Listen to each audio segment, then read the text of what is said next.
তো এই ওনার টিম নিচে এই অনন্ত 14 তোমাদেরকে বলছি আমাদের অনেক প্লেয়ার আসেনি, আরও কয়েকটা প্লেয়ার আসেনি।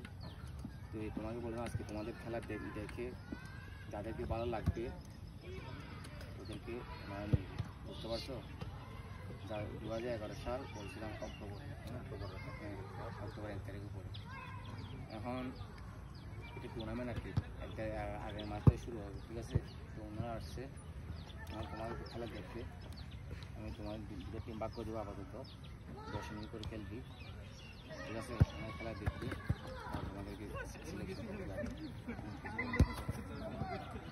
কিছু বলার নয়, দাদা যেটা বলছে ওইটাই আসলে বাস্তব। আসলে দাদার সাথে সম্পৃক্ততা মানে অনেক দিনেরই, আশা হয় না যোগীরা জানে, তারপরে দুটো অপু আছে।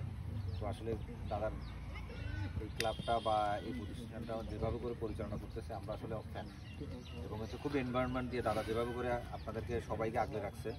তো সবচেয়ে এই জিনিসটাই ভালো লাগে যে আসলে আমাদের এখানে প্লেয়ার আছে, নাই যে না, তা চাচ্ছি যে একটা সম্পৃক্ততা তৈরি করে। দাদা যে বলছিল টিম দিবে, হইলে কি হয়তো আরও আমাদের কি আর একটু ভালো লাগতো। এখানে একটা দাদা টিম নিয়ে যাচ্ছে, কিন্তু দাদা আনফর্চুনেটলি হয়তো বা ইন্টারনাল কোনো প্রবলেমের কারণে দিতে পারতেছে না। কারণ হচ্ছে দাদার এখান থেকে 2-4টা যদি প্লেয়ার খেলে তাহলে আসলে কি যারা প্র্যাকটিস করছে ওরা একটু কি আগ্রহ বোধ করবে যে আমি রাঙামাটি স্টেডিয়ামে একটা টুর্নামেন্টে অংশগ্রহণ করছি দাদার মাধ্যমে, ঠিক আছে? তো আমরা দেখবো আসলে আপনারা ভালো খেলবেন, অবশ্যই আপনারা ভালো জায়গায় যেতে পারবেন। আমি কোনো কিছু করার না, দাদাই আসলে বল সব কিছু, ঠিক আছে? দাদাই আপনাদেরকে সুযোগ করে দিচ্ছে, এটাই বলা যেতে পারে। আমি আজকের অভিজ্ঞতা একটু শেয়ার করি। আমরা আজকে চেষ্টা করেছি যারা সবাই রাঙামাটিতে অবস্থান করত সবাইকে বলছিলাম আন্ডার 19 যারা 14 যারা আছে তারা আসার জন্য। তো ওখানে প্রায় 22 জন ছেলে আসছে। 22 জনের মধ্যে আমরা মাত্র 7 জনকে সিলেক্ট করতে পারছি।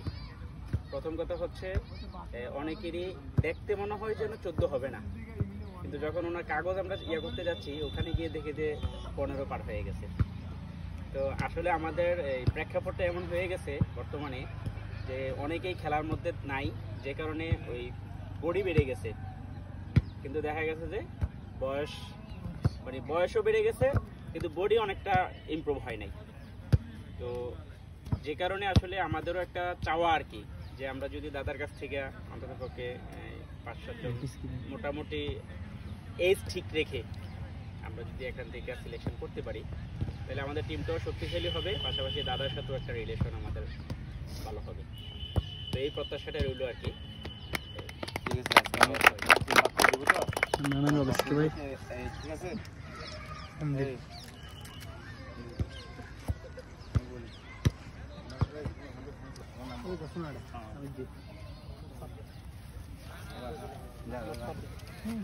मुंबई जानना है किसे भाई अंडर 14 कर भाई किसे वाला इंदिरा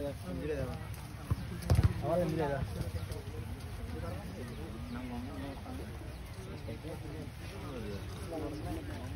তোরা গিলা আমার বাড়ি আমরা যাব না ওখানে শেষে না চলতে দেখব মুম্বাই লাস্ট দাঁড়া বড় আমি তো ফিনিশার আয় লাইন আপ দাঁড়াও লাইন আপ শুরু করো এই তোমরা রেডি নাও, তোমরা টাইম নাও।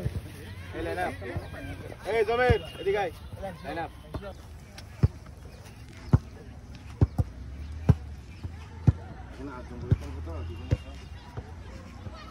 ক্লোজ হয়ে যা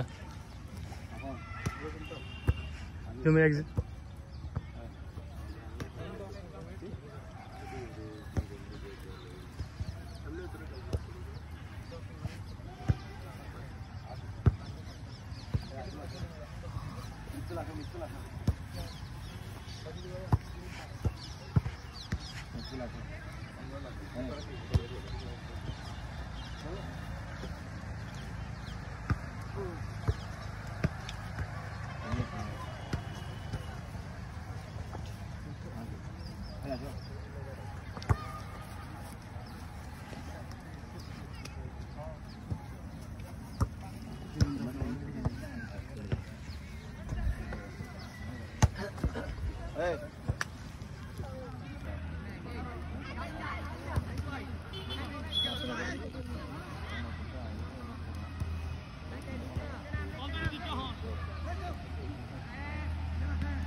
এরা কি মেডিকেল জানতো না এগুলো এমনি এগুলো আর বুঝে এরা এটা টানবে ফেলাই দিয়ে এই রাখবে না এই মাথাগুলোরে বলতে তখন তার হাতে একটা কাগজ থাকবে তোমার হাতে একটা কাগজ তোমাকে জিজ্ঞাসা করবে বাবার নাম কি জন্মসালটা কত এখন তুমি জন্মসালে যে একটু আগে একজন বললো না যে 12